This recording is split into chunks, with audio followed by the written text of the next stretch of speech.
नमस्कार, आप देख रहे हैं 3N न्यूज नेटवर्क। बात करेंगे मध्य प्रदेश की।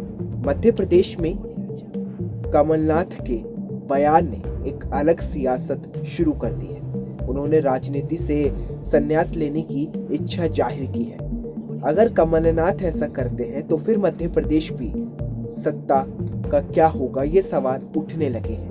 हालांकि सवाल ये भी है कि आखिर कमलनाथ को ऐसा क्यों कहना पड़ा, वो भी अपने निर्वाचित क्षेत्र में खड़े होकर। ये कई सवाल खड़े करता है।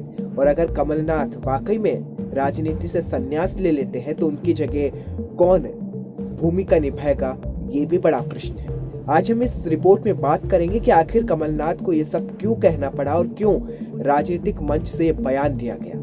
इस पर भी बात होगी और बात होगी कि अगर कमलनाथ वाकई में संन्यास ले लेते हैं तो उनकी जगह कौन मध्य प्रदेश की सियासत में विपक्ष में एक बड़े चेहरे की भूमिका निभाएगा। इस रिपोर्ट में देखिए, कमलनाथ यदि राजनीति से संन्यास लेते हैं तो क्या मध्य प्रदेश में कांग्रेस नेतृत्व विहीन हो जाएगा। ये सवाल वो है जो इस वक्त सबसे ज्यादा चर्चा में है।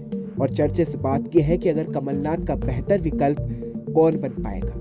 15 साल बाद राज्य की सत्ता में कांग्रेस की वापसी कमलनाथ के नेतृत्व में हुई थी, लेकिन कमलनाथ सरकार 15 माह भी नहीं चल सकी क्योंकि ज्योतिरादित्य सिंधिया ने अपने समर्थकों के साथ भारतीय जनता पार्टी का दामन थाम लिया था। और यही कारण था कि कमलनाथ सरकार अल्पमत में आ गई थी और सरकार गिरने के बाद कमलनाथ पर संतुलन बनाकर सरकार न चला पाने के आरोप दबी जुबान से कांग्रेसी लगा रहे हैं।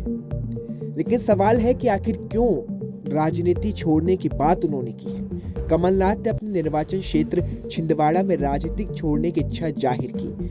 आपको बता दें, 28 सीटों के विधानसभा उपचुनाव के नतीजों के बाद से मध्य प्रदेश में कांग्रेस के भीतर ही असंतोष पनप रहा है। नेतृत्व परिवर्तन की मांग उठने लगी है। कमलनाथ वर्तमान में मध्य प्रदेश कांग्रेस कमेटी के अध्यक्ष के साथ साथ कांग्रेस विधायी दल के नेता प्रतिपक्ष भी हैं। और इन सब के बीच माना जा रहा है कि कमलनाथ के नेतृत्व पर सबसे ज्यादा सवाल दिग्विजय सिंह के समर्थकों की ओर से खड़े किए जा रहे हैं। और माना यह भी जा रहा है कि पंचायत चुनाव में हार के बाद कमलनाथ और दिग्विजय सिंह में भी अब दूरियां बढ़ गई हैं। लेकिन सवाल यह है कि अगर कमलनाथ संन्यास लेते हैं कि उनके विकल्प के तौर पर कौन होगा। अगर सबसे पहले नाम की बात करें तो नाम है पूर्व मुख्यमंत्री दिग्विजय सिंह का है, लेकिन उनकी बहुसंख्यक विरोधी छवि के कारण पार्टी नेतृत्व सौंपने में झिझकती है। और दूसरा नाम अजय सिंह का है और वे पूर्व मुख्यमंत्री अर्जुन सिंह के पुत्र हैं। परंपरागत निर्वाचन क्षेत्र चुरहट से चुनाव हारने के बाद हाशिए पर है। कमलनाथ से भी उनकी दूरी दिखाई देती है।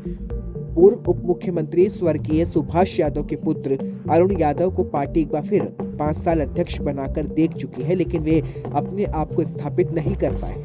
नई पीढ़ी में दिग्विजय सिंह के पुत्र जयवर्धन सिंह को नेतृत्व दिए जाने की मांग यदा कदा उठती रहती है। कमलनाथ के पुत्र नकुलनाथ की संभावनाएं भी तलाशी जा रही है, लेकिन नकुलनाथ छिंदवाड़ा से सांसद हैं।